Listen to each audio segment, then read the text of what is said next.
अम्माजान हज़रत आयशा सिद्दीक़ा रज़ियल्लाहु ताला अन्हा से मरवी है कि एक नौजवान हुजूर सल्लल्लाहु अलैहि वसल्लम की अहादीस सुना करता। जब माह ज़िलहज्जा का चांद नज़र आया तो उस नौजवान ने रोज़ा रखना शुरू कर दिया। जब हुजूर अलैहिस्सलातु व तस्लीम को ये ख़बर मिली तो आपने उसे बुलाया और उससे पूछा कि तुझे रोज़ा रखने पर किस चीज़ ने आमदा किया। तो नौजवान कहने लगा, या रसूलुल्लाह सल्लल्लाहु अलैहि वसल्लम, मेरे माँ बाप आप पर कुर्बान। चूँकि ये हज और कुर्बानी के दिन है और शायद अल्लाह तबारक व तआला उनकी दुआओं में मुझको शामिल कर लिए, इसीलिए मैंने रोज़ा रखा है। हुजूर अलैहिस्सलातु व तस्लीम फरमाते हैं कि तेरे रोज़े का अजर ये है कि अल्लाह तबारक व तआला 100 गुलाम आज़ाद करने का तुझको सवाब अता फरमाएगा।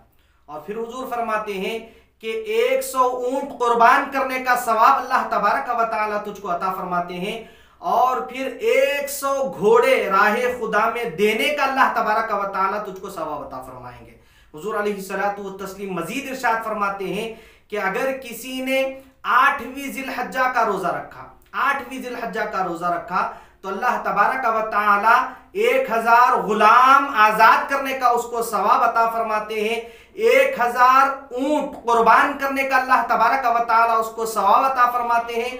और 1000 घोड़े राहे खुदा में देने का अल्लाह तबारक व तआला उसको सवाब अता फरमाते हैं। हुजूर आगे इरशाद फरमाते हैं कि 9वीं ज़िलहज्जा का अगर किसी ने रोज़ा रखा, हमारे उर्फ़ आम में जिसे अरफा कहते हैं, 9वीं ज़िलहज्जा का यानी अरफा का अगर कोई शख्स रोज़ा रखता है, अल्लाह तबारक व तआला 2000 गुलाम आज़ाद करने का उसको सवाब अता फरमाते हैं।